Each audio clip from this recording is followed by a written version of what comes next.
Buakale? Does it mean something? Mm-hmm. Mm-hmm. Now I'm curious. You have to tell me what it means. Hope you guys are not being naughty in this comment. Okay, the real meaning of Buakale, it's a black, big, hard. Why are they not With saying that in my comments?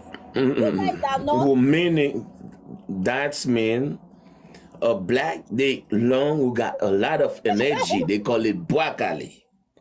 So why are they telling me that? You guys are naughty.